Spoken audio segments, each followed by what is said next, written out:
വേണം വേണം വേണം എന്ന്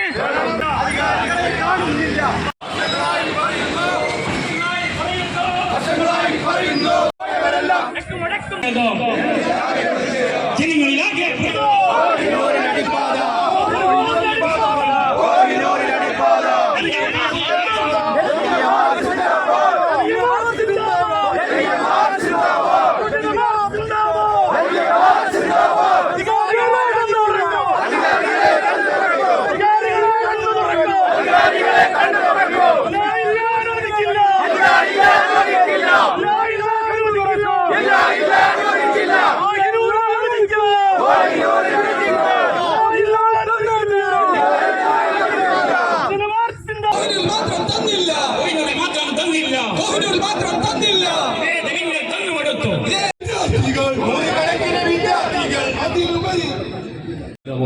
ഇവിടെ നടത്തി.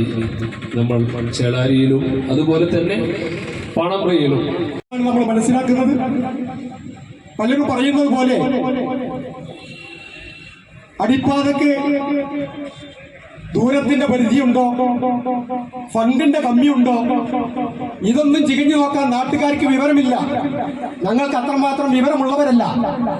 ഫണ്ട് ആര് വെക്കണമെന്നോ, ഈ അണ്ടർപാസുകളുടെ ദൂരങ്ങൾ തമ്മിലുള്ള ഡിസ്റ്റൻസ് എത്രയാണെന്നോ അതൊന്നും ഞങ്ങളെ സംബന്ധിച്ചിടത്തോളം ആവശ്യമില്ല.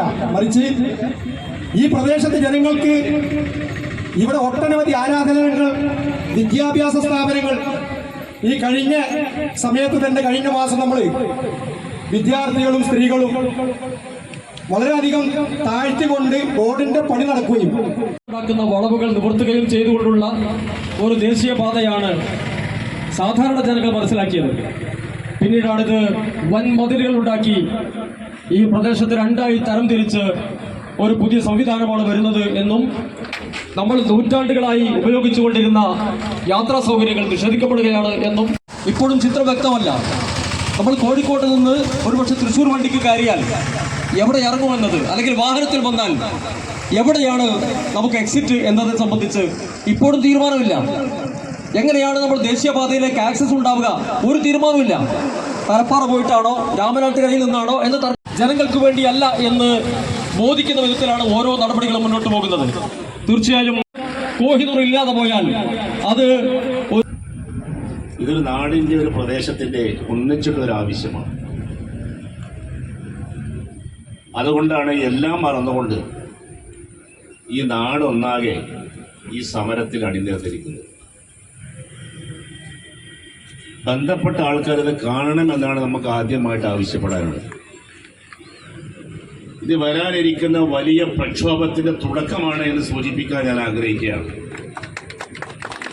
ഇത് കണ്ട് അധികാരികൾ ഈ ആവശ്യം അംഗീകരിച്ചിട്ടില്ലെങ്കിൽ ഒരു വലിയ പ്രക്ഷോഭത്തിലേക്ക് ഈ ജനങ്ങളെ നിങ്ങൾ വലിച്ചഴക്കേണ്ടി വരും. അതിന് മടിയില്ലാത്ത ആൾക്കാരാണ് ഇവിടെ കൂടിയ ആൾക്കാർ. ഞാൻ പറയേണ്ട ആവശ്യമില്ലല്ലോ. ഇവിടെ ഈ കോഹിനൂർ ദേശീയപാത കടന്നു പോകുന്ന ഈ ഒരു റൂട്ടിൽ ഇപ്പം ഞാൻ പലപ്പോഴും പറയാറുണ്ട്, ഈ മലപ്പുറം ജില്ലയിൽ ഈ ദേശീയപാതയുടെ ബുദ്ധിമുട്ട് ഏറ്റവും കൂടുതൽ അനുഭവിക്കുന്ന ഒരു പ്രദേശമാണ് നമ്മുടെ വള്ളിക്കുന്ന് നിയോജക മണ്ഡലം. നമ്മുടെ ഈ 4 പഞ്ചായത്തുകൾക്കും ഇതിൻ്റെ ആവശ്യകത ബോധ്യപ്പെട്ടിട്ടുണ്ട്. ഇപ്പം ഞാൻ പറയുന്ന മുഖ്യമന്ത്രി ഞങ്ങളെ മീറ്റിംഗ് വിളിച്ചു കൂട്ടി. എം എൽ എമാരെ പരിഹരിക്കപ്പെടാത്ത പ്രശ്നങ്ങൾ പുതുതായി തുടങ്ങാൻ ഉദ്ദേശിക്കുന്ന പദ്ധതികളെ സംബന്ധിച്ചിടത്തോളം ചർച്ച ചെയ്യാൻ ജില്ലയിലെ എം എൽ എമാരെ മുഴുവൻ വിളിച്ചുകൂട്ടി. ആ എം എൽ എമാരുടെ മീറ്റിംഗിൽ ഞാൻ ആദ്യമായിട്ട് ഉന്നയിച്ചത് പ്രധാനപ്പെട്ട വിഷയം ഇതാണ്. ഈ ദേശീയപാതയുമായി ബന്ധപ്പെട്ടിട്ടുള്ള ഡ്രൈനേജിന്റെ പ്രശ്നം, കോയിനൂർ അടക്കമുള്ള പ്രദേശങ്ങളിലെ പാസ്വേന്റെ പ്രശ്നം മുഖ്യമന്ത്രി വിളിച്ചുകൂട്ടിയ മീറ്റിംഗ് പറഞ്ഞാണ്. DDC മീറ്റിംഗ് മാസം കൂടുന്ന DDC മീറ്റിംഗിന്റെ മിനിറ്റ്സ് നിങ്ങൾ പരിശോധിച്ച് നോക്കി. ആ മിനിറ്റ്സ് നിങ്ങളുമായി നോക്കി. ഒരു മാസത്തെ DDC മീറ്റിംഗിലേക്ക് 4 കിലോമീറ്റർ പോയാൽ അന്തർദേശീയ വിമാനത്താവളമാണ്. ആ വിമാനത്താവളത്തേക്കുള്ള പ്രധാനപ്പെട്ട പാത കൂടിയാണിത്. ഇവിടെ ഇപ്പുറത്ത് ചർച്ച്, അപ്പുറത്ത് പള്ളി, ഹൈസ്കൂൾ, എഞ്ചിനീയറിംഗ് കോളേജ്, ഒട്ടനവധി സ്ഥാപനങ്ങൾ, ക്ഷേത്രം അടക്കമുള്ള സ്ഥാപനങ്ങൾ, ഇപ്പുറത്ത് യൂണിവേഴ്സിറ്റി അടക്കമുള്ള സംവിധാനങ്ങൾ. ഏറ്റവും അനുയോജ്യമായ ആപ്റ്റായിട്ടുള്ള ഒരു ഡിമാൻഡാണ് ഈ സമരസമിതിയോട് ഉന്നയിക്കുന്നത് ഇത് ഈ കൺസ്ട്രക്ഷൻ നേരായ രീതിയിൽ സമയബന്ധിതമായി നിങ്ങൾക്ക് പൂർത്തീകരിച്ച് ഇവിടുന്ന് പോകണമെന്നുണ്ടെങ്കിൽ ഇത് പരിഹരിച്ചേ പറ്റൂ. അപ്പൊ അതുകൊണ്ട് അന്ന് അറിയിപ്പ് ലഭിച്ചതിന്റെ അടിസ്ഥാനത്തിൽ ഇവിടെ ചേളാരിയും പാണമ്പയിലും കോഹിനൂറിലും അണ്ടർപാസും ഓവർപാസും നമുക്ക് ഉണ്ട് എന്നുള്ള രീതിയിലായിരുന്നു. പക്ഷെ അതിനുശേഷം വർക്ക് തുടങ്ങിയ സമയത്ത് ആയിരക്കണക്കിന് ആളുകൾ ജീവിക്കുന്ന ഒരു പ്രദേശത്തിൻ്റെ സഞ്ചാര യോഗ്യമാണ് ഒരു വികസനത്തിൻ്റെ പേരിൽ തടഞ്ഞു വച്ചിരിക്കുന്നത്. തീർച്ചയായും ഇത്തരം വികസനങ്ങളൊക്കെ വരുമ്പോൾ ആ നാടിൻ്റെ അല്ലെങ്കിൽ ആ പ്രദേശത്തിൻ്റെ നമ്മൾ ഇതുകൊണ്ട് ഉദ്ദേശിക്കുന്നത് തന്നെ ഒരു യാത്രാ സൗകര്യമാണ്.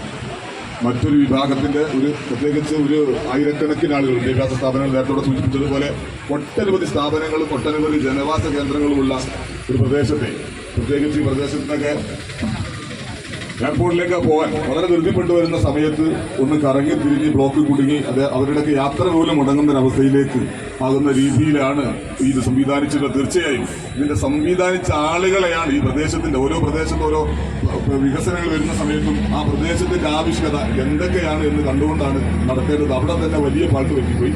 ഏതായിരുന്നാലും ഈ ഒരു വലിയ ഒരു സമയത്ത് കടന്നു പോകുന്ന ഞങ്ങളൊക്കെ പല പ്രാവശ്യം ഒരു ദിവസം ഒരു പ്രാവശ്യമെങ്കിലും എന്ന് പറയുന്നത് പോലെ ആ പ്രദേശത്തുള്ള ആളുകൾ ഉപയോഗിക്കുന്ന ഒരു റോഡാണ്. നൂറ്റാണ്ടുകളായി പഴക്കമുള്ള ഈ ഒരു റോഡിന്റെ ഈ ഒരു വികസനത്തിന് കണക്കിൽ കത്തിവെച്ചുകൊണ്ട് മറ്റൊരു വികസനത്തിന്റെ വേര് പറഞ്ഞ് നിൽക്കുന്ന ഈ ഒരു പ്രവർത്തനത്തെ തീർച്ചയായും ഒരു വെറുതെ നോക്കിക്കാണാൻ കഴിയുകയില്ല. പള്ളിക്കൽ ഗ്രാമപഞ്ചായത്തിന്റെ എല്ലാ അർത്ഥത്തിലുള്ള ബഹുജനങ്ങൾ ഇനിയൊരു സമരം പദ്ധതിയുമായി നിങ്ങൾ മുന്നോട്ട് വരികയാണെങ്കിൽ എല്ലാ അർത്ഥത്തിലും പള്ളിക്കൽ ഗ്രാമപഞ്ചായത്തിന്റെ മുഴുവൻ ജനങ്ങളെയും ഈ വിഷയത്തിൽ ഉൾക്കൊള്ളിച്ചുകൊണ്ട് നിങ്ങളോടൊപ്പം ഉണ്ടാകുമെന്ന് അറിയിച്ചുകൊണ്ട് നിർത്തുന്നു. എല്ലാവർക്കും അഭിവാദ്യം. ഒരു മാസം മുന്നേ കേരള ഓഫീസ് അധികാരികളുടെ മുന്നേ വന്നിട്ടുണ്ട്. അധികാരികൾ ഞങ്ങൾക്ക് കണ്ടു തുറന്നിട്ടില്ലെങ്കിൽ ഒരു സാധനം പോലും ഈ KNRന്റെ ഓഫീസിൽ നിന്ന് ചില ആളുകൾക്ക് ചോദിക്കുന്നുണ്ട്, എന്തിനാ KNRന്റെ ഓഫീസിലേക്ക് പോകണം മാർച്ചിന്? KNRന്റെ ഓഫീസിലാണ് അതിന്റെ മെറ്റീരിയൽസ് ഉള്ളത്, KNRന്റെ ഓഫീസിൽ അത് ഉദ്യോഗസ്ഥന്മാരുള്ളത്. ഇവരുമായി ഞങ്ങളിവിടെ ഈ മാർച്ച് വന്നത് KNR ഇങ്ങനെ ഉത്തരവാദിത്തപ്പെട്ട ആളുകൾ അറിഞ്ഞിട്ടുണ്ടാവും. അതുകൊണ്ട് ഉത്തരവാദിത്തപ്പെട്ട ജനപ്രതിനിധികൾ എല്ലാവരും സഹായിച്ച ഞങ്ങൾ മനസ്സറിഞ്ഞ് ഒരുപാട് പ്രയാസത്തിലാവും. നാളെ ഒരു തലമുറക്കെങ്കിൽ നമുക്ക് ഈ അണ്ടർപാസ് അനുവദിച്ചു കൊടുത്തതിന് ചർച്ചയ്ക്ക് വേദിയിലാക്കണം. അത് അധികാരികൾ വിളിക്കൊണ്ടിരിക്കണം. ഏതായാലും കോഹിനൂരിൽ അണ്ടർപാസ് ആണ്. അതിനുവേണ്ടിയാണ് നമ്മൾ സമരം നടത്തുന്നത്. അധികാരികൾ കണ്ണു തുറക്കുമെന്നും നമുക്ക് ഈ അണ്ടർപാസ് യാഥാർത്ഥ്യമാകുമെന്നുമുള്ള പ്രതീക്ഷയോടെ ഇനി സമരം ആവശ്യമെങ്കിൽ ഞങ്ങളുടെ എല്ലാ വിധത്തിലുള്ള പങ്കാളിത്തവും പിന്തുണയും ഉണ്ടാവുമെന്ന് ഉറക്കെ പ്രഖ്യാപിച്ചുകൊണ്ട് ഈ സമരത്തിന് എല്ലാവിധ അഭിവാദ്യങ്ങളും